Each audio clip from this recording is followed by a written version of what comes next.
Baik Bapak Ibu, kita lanjut kembali apa yang sudah berhenti sementara.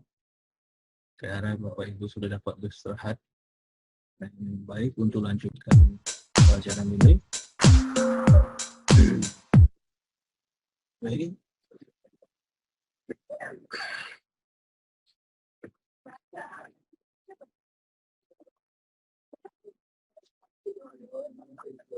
Kembali lagi, kita tadi membahas mengenai Sanherib yang melawan Hizkia, dan dalam prismanya catatan Sanherib tercatat sekitar 200.150 orang yang menjadi tawanan bagi Sanherib. Kita bisa lihat itu, ini bisa lihat.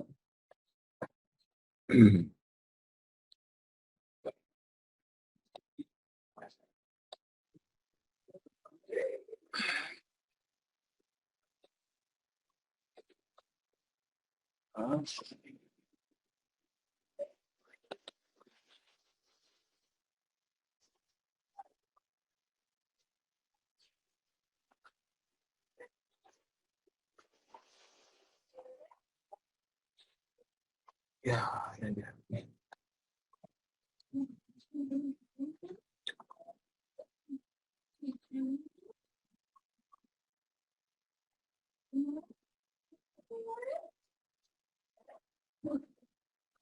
Nah, kalau kita lihat di Wikipedia memberikan informasi kepada kita mengenai catatan penyerangan Sanherib di zaman Hizkia. Kita pilih saja Sanherib, Prince of Nineveh. Nah, ini dia prisma yang mencatat kampanye militer dari Sanherib kepada Hizkia. Dan di dalam 2 Raja-Raja 19:35 dicatat sekitar 185.000 tentara Assyria ya. Dan Hizkia membayar upeti kepada Sanherib sebesar 800 talenta perak, dan ini beda kontras dengan yang tercatat di Alkitab hanya 300. Tapi di inskripsi di prisma ini tercatat 800 talenta. Ya. Dan kalau kita ingin tahu berapa banyak orang yang ditawan oleh Sanherib, kita bisa melihat di tulisan James P. Pritchard dalam bukunya Ancient Near Eastern Text Related to the Old Testament, Kapitan Preston, ya, di halaman 287 dan 288. Di sini 287 ini merupakan inskripsi Bapak Ibu ya. Jadi Pritchard ini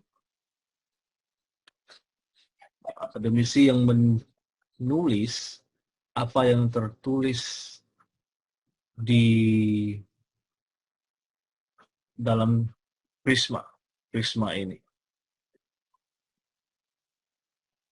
Dalam prisma ini. Oh ya, saya akan share.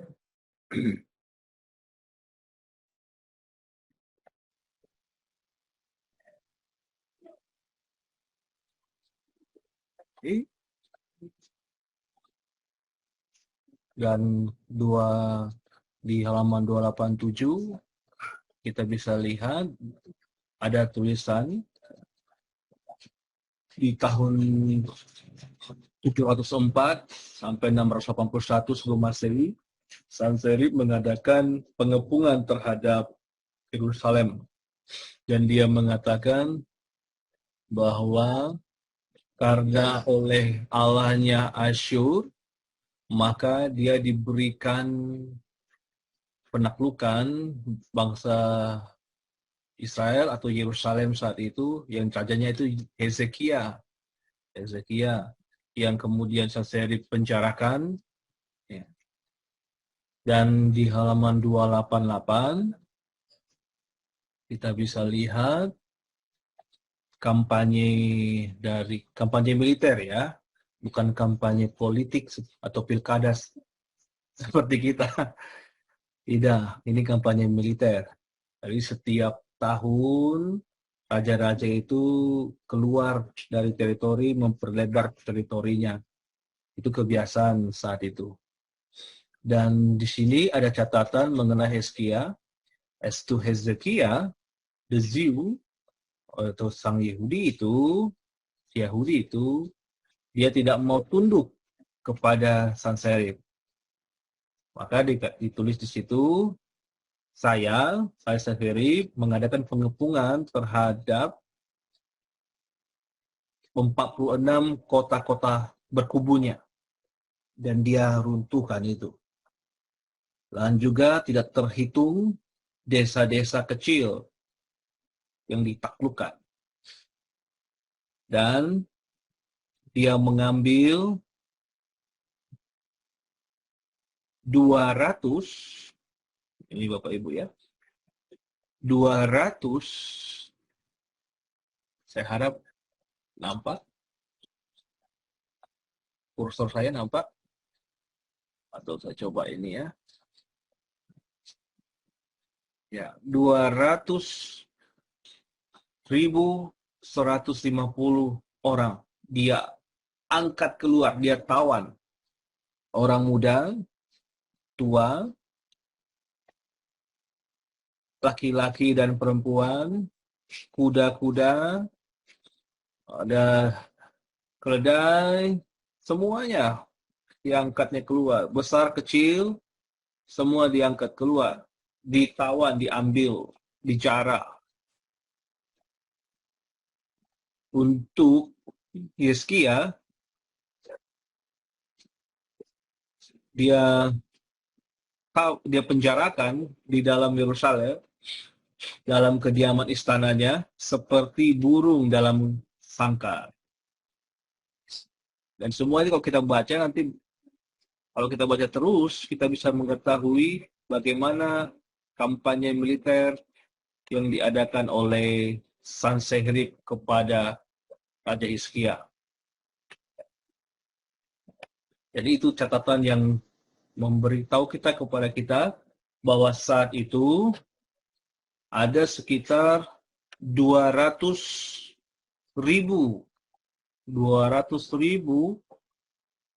penduduk Yerusalem yang diangkut oleh Sanherib.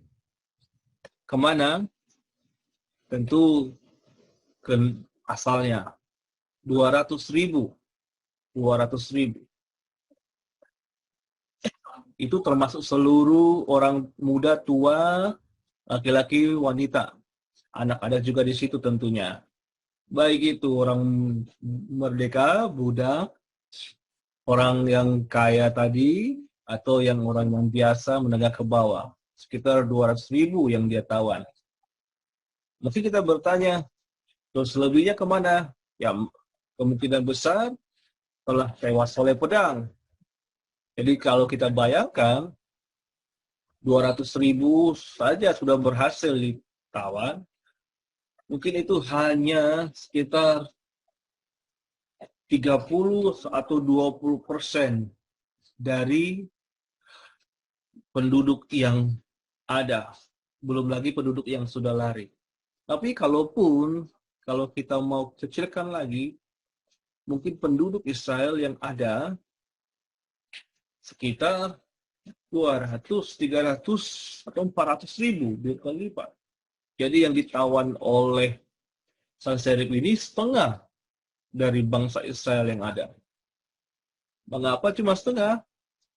Karena tadi kita sudah lihat bahwa bangsa Asyur hanya membawa seratusan ribuan pasukan.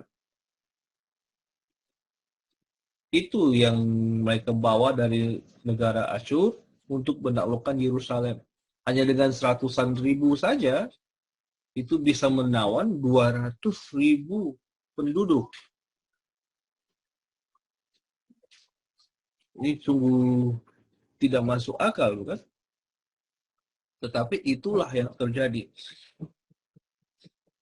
Penduduk yang lebih banyak dapat dikalahkan dengan pasukan tentara yang datang, yang mungkin jumlahnya tidak banyak seperti penduduk itu.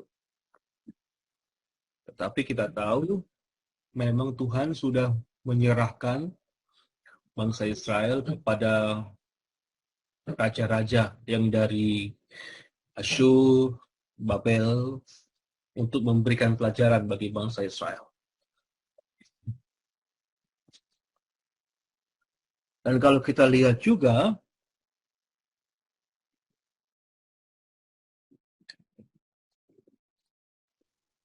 di catatan Sargon,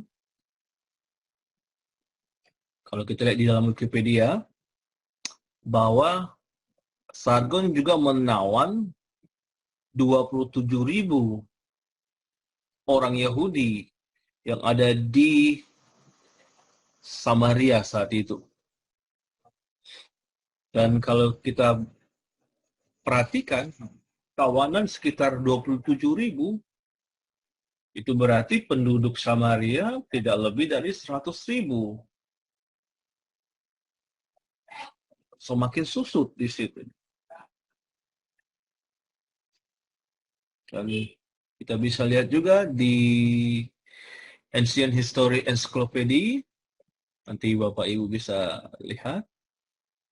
Di situ dapat kita lihat bagaimana penaklukan Sargon dan daerah kekuasaannya yang semakin besar dari seharusnya. Ini bagian kerajaannya, tapi kemudian dia menaklukkan yang hijau muda ini, daerah taklukan, dan ada Yuda atau Yahudi atau Yehuda, dan Samaria termasuk dalam daerah yang sudah dia taklukkan. Sedangkan Yehuda saat itu masih berdiri dengan baik.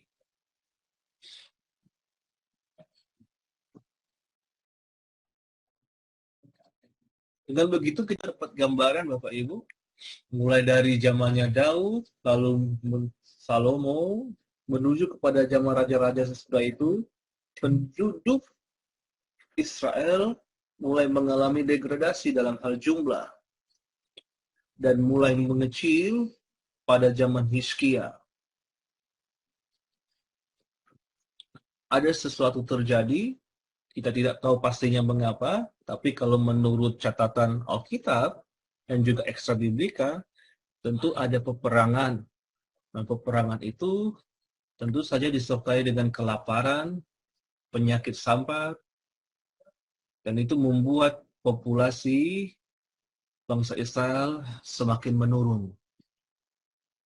Nah, kalau kita hubungkan ke dalam Alkitab, turunnya populasi bangsa Israel ini harusnya bisa menyadarkan bangsa itu untuk kembali kepada Tuhan, Allah Al-Israel,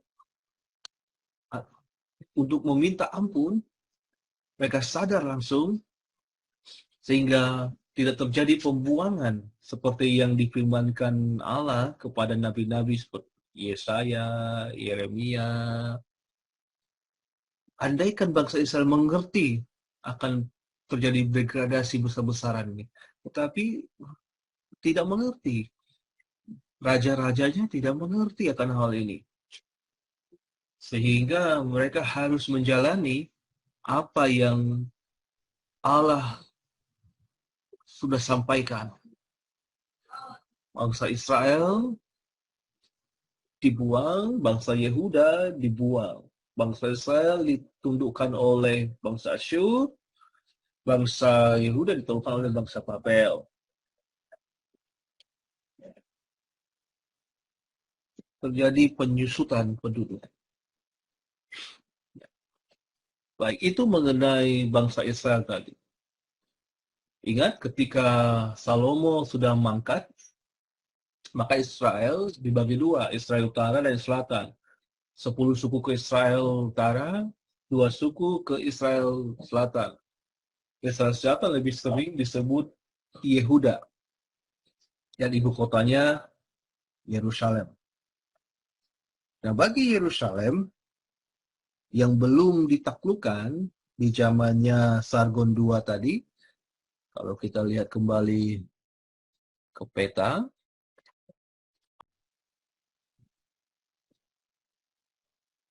di Ancient History Encyclopedia, nampak ya bagian kerajaan Yehuda dengan ibu kota Yerusalem belum bisa ditaklukkan. Tapi yang lainnya sudah menjadi daerah jajahan, tunduk kepada Asyur. Kita lihat ke Yerusalem,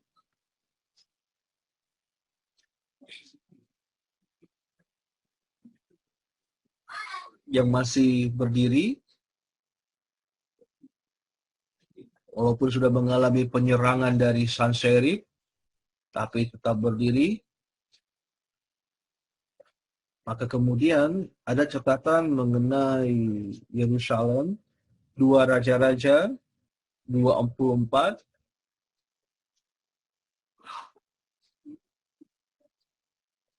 ayat 14.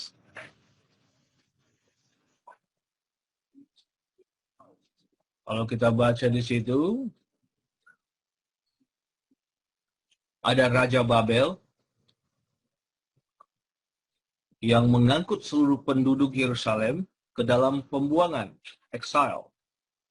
Semua panglima, semua pahlawan gagah perkasa, ada 10.000 orang tawanan. Juga semua tukang dan pandai besi.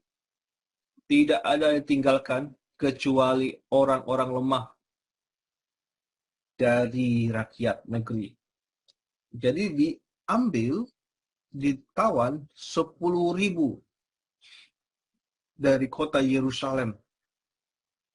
Termasuk situ tukang besi ada di situ.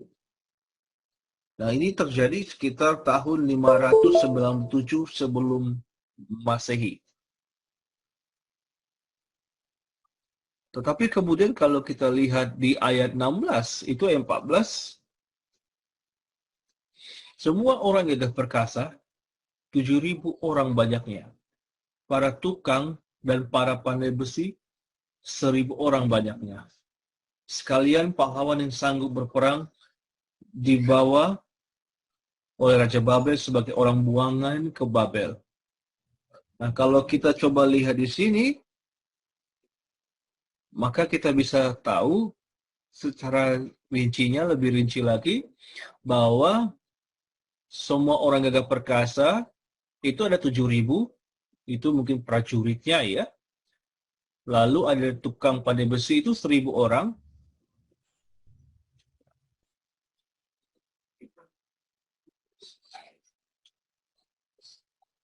Sekalian juga ada pahlawan yang sanggup berperang, sisanya. Berarti 7.000 tambah 8.000, tambah 1.000, 8.000. Berarti 2.000 lagi itu merupakan pahlawan yang sanggup berperang. Total 10.000. Nah, penduduk yang ditawan itu 10.000. Dan ditinggalkan yang lemah. Taruhlah yang lemah itu ada 5.000. Berarti penduduk yang ada di Yerusalem tidak sampai 1.000.000. Tidak sampai mungkin 100.000. Tidak sampai mungkin 70.000. Terjadi degradasi populasi di Yerusalem. Dan kalau kita lihat dalam Yeremia 52,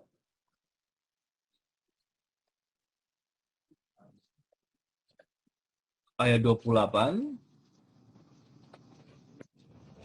Inilah jumlah rakyat yang kemudian pembuang oleh Nebuzaradan dalam tahun ke-7, 3.023 orang.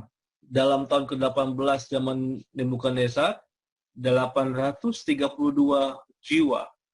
Dalam tahun ke-23 zaman Nebukadnezar, diangkut 745 jiwa orang. Seluruhnya berjumlah 4.600 jiwa.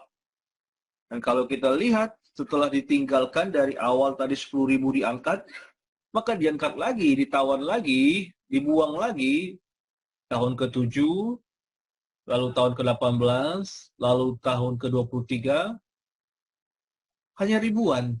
Totalnya itu 4.600 jiwa. Semakin menyusut lagi bangsa Israel yang tinggal di Yerusalem, di Yehuda.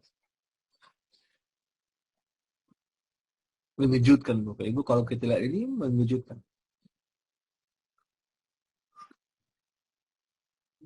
Dan ini merupakan catatan terakhir mengenai populasi bangsa Israel, khususnya bangsa Yehuda yang ada di Yerusalem. Sekitar 4.600 jiwa. Itu sangat-sangat kecil untuk sebuah kota yang besar.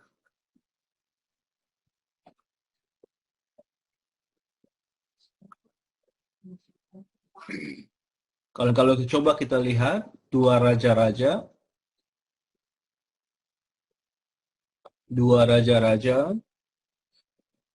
pasal 24 ayat 14,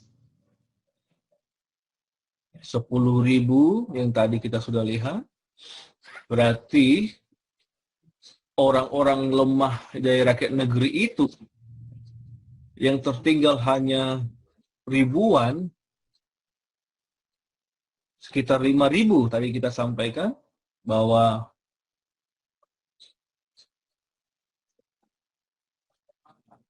yang tertinggal orang lemah itu diambil lagi sekitar 4.000 lagi. Berarti tinggal nggak sampai 1.000 yang tinggal di Yerusalem, tidak ikut dalam pembuangan. Nah, ini dengan kata lain kita bisa lihat bahwa penduduk Israel, penduduk Yehuda sudah semakin kecil, sudah semakin tidak mampu untuk membela bangsanya terhadap bangsa asing. Dan setelah itu pembuangan terjadi, maka Raja Yoyakin juga diangkut dalam pembuangan.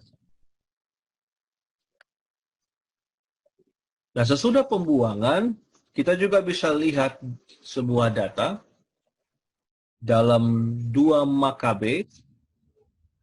2 Makabe ini apa? Ini merupakan zaman di mana bangsa Israel sudah balik ke tanah perjanjian. Dan di situ bangsa Israel mulai dari Ezra mulai mencoba untuk melakukan kembali, membangun kembali bait Allah, menjalankan kembali hukum Tuhan, hukum Taurat yang ditempatkan oleh Musa, hingga nanti zamannya Yesus.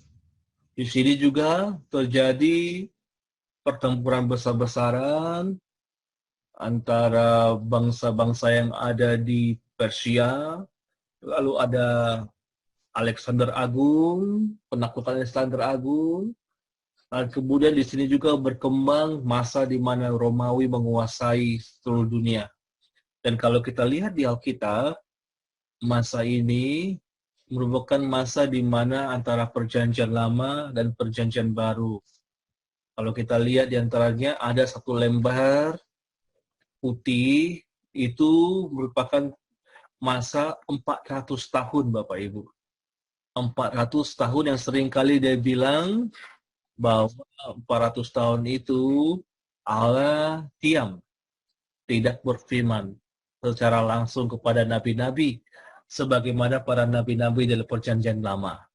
Nah, di masa itu tercatat dalam 2 Makabe pasal 5, kita bisa lihat di kata kombe, kitab di Torah Kanonika, 2 Makabe pasal 5 ayat 14. Dalam tempo 3 hari saja dilenyapkanlah 80.000 orang, yaitu 40.000 dihantam dengan tangan, dan tidak kurang pula jumlahnya yang dijual. Jadi saat itu Yerusalem mulai berkembang, mulai tumbuh, penduduknya mulai banyak, mulai meningkat. Bahkan kalau dicatat di sini, yang mati, yang lenyap itu 80.000 orang. Yang 40.000 itu mati dihantam tangan. Sisanya dijual. Jadi tidak ada lagi tinggal di Yerusalem. 80.000. Andaikan itu menjadi korban, maka kita bisa kalikan penduduk Yerusalem saat itu yang tinggal di Yerusalem mungkin sekitar 4 kali atau 5 kali yang dilenyapkan, yang sejumlah 80.000 orang. Jadi kalau kita bisa lihat sekitar, sekitar 400.000 atau mungkin setengah juta orang yang tinggal di Yerusalem dan sekitarnya. Mulai terjadi penambahan populasi di zamannya Makabe, dan mungkin bertambah lagi di zamannya Yesus. Baik Bapak Ibu sekalian, itu gambaran mengenai populasi yang ada dalam perjanjian lama sampai pada akhirnya tentu saja populasi Israel. Populasi bangsa Israel ini mulai dari zamannya Musa memimpin mereka keluar dari tanah Mesir sampai zamannya Yoyakim, lalu sampai zamannya Ezra, Makabe, dan Yesus, terjadi variasi. Dan ini dikarenakan karena tentu penaklukan teritori, lalu ada kawin campur, ada asimilasi dengan orang-orang sekitar, pendatang, ataupun pembuangan, lalu ada bagaimana ekonomi, kemakmuran ekonomi, pertumbuhan ekonomi berlangsung, dan banyak hal variabel, pertempuran, kelaparan. Variabel-variabel ini, pertanian, industri, semua variabel ini mempengaruhi naik dan turunnya populasi jumlah bangsa Israel di tanah perjanjian. Tapi satu hal yang perlu kita pikirkan, di zamannya Menahem tadi, khususnya terdapat Gibor Hahail, itu orang-orang yang benar-benar makmur, yang sanggup membayar 1 jiwa 50 shekel kepada Tiglat-Pileser III. Dengan kata lain, Bapak Ibu sekalian, ternyata bangsa Israel sebenarnya bisa menikmati kemakmuran yang dijanjikan Allah kepada bangsa ini. Tapi sayangnya bangsa ini tidak mau memperhatikan janji Allah itu. Mereka tidak mau melihat situasi keadaan bangsa mereka. Mereka tidak lihat bagaimana degradasi populasi bangsa ini mulai terjadi. Mereka tidak perhatikan itu. Mereka menyibukkan dengan kepentingan diri sendiri. Bahkan raja-raja pun berpikir yang sama kalau kita lihat, walaupun tidak tertulis, tapi tersirat dari penyelidikan kita mengenai jumlah bangsa Israel saat ini. Dan di tengah-tengah dikelilingi bangsa lain, kita masih lihat juga tadi bahwa walaupun Sanherib menguasai yang lain, seperti yang kita lihat di peta,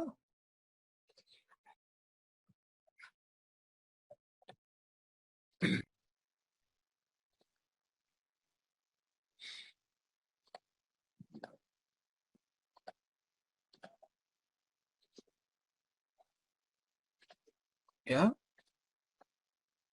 masih ada pembelaan Allah terhadap bangsa pilihannya, Yehuda, Yerusalem yang masih berdiri saat itu.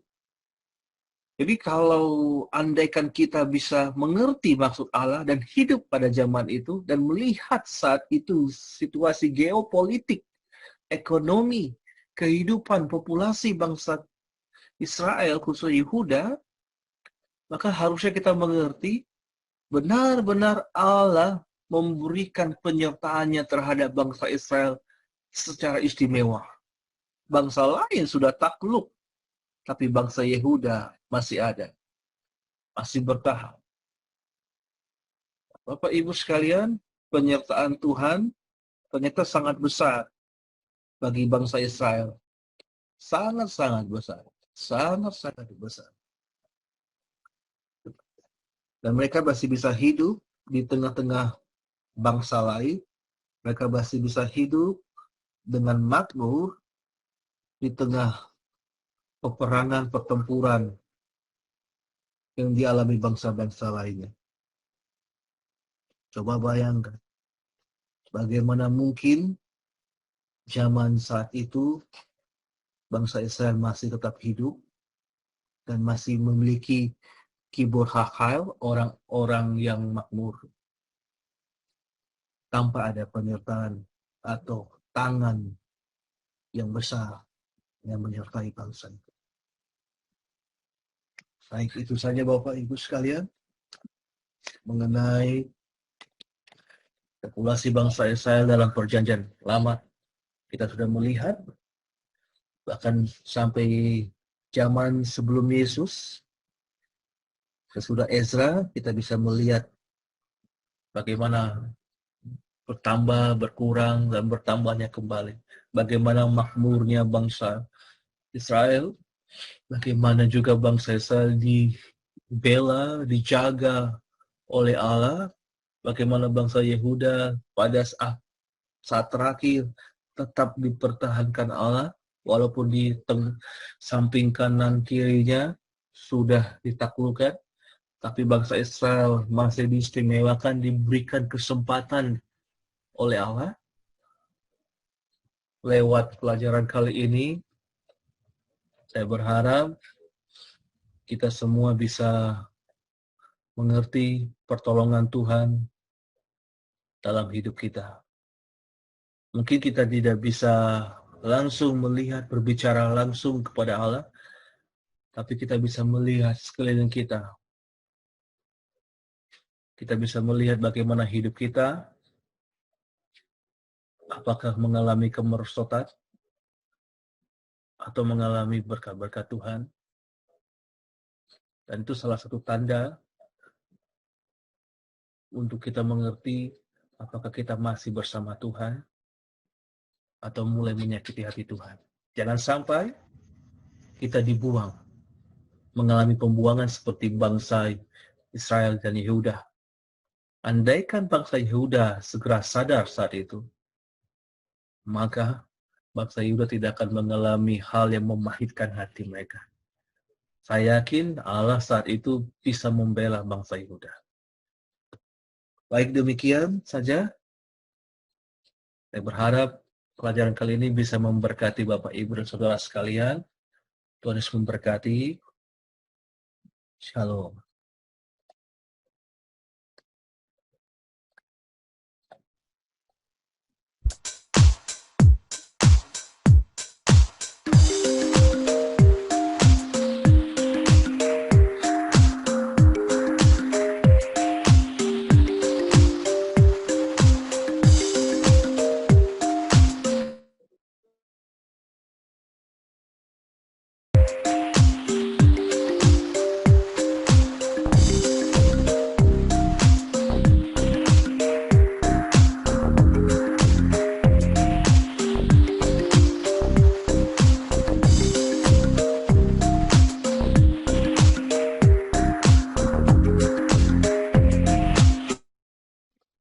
Bapak Ibu, bagi Bapak Ibu yang ingin tidak ketinggalan informasi mengenai pelajaran yang ada di Pondok Tiranus, silakan add kita yang ada di YouTube Pondok Tiranus atau yang ada di Facebook, Facebook page ya, judulnya Pondok Tiranus. Nanti Bapak Ibu juga bisa lihat di daftar di bagian bawah. Saya akan berikan link di dalam Facebook atau YouTube agar Bapak Ibu tidak ketinggalan pelajaran-pelajaran yang akan kita sampaikan lewat Pondok Tiranus. Semoga menjadi berkat bagi kita semua. Tuhan Yesus memberkati. Salam.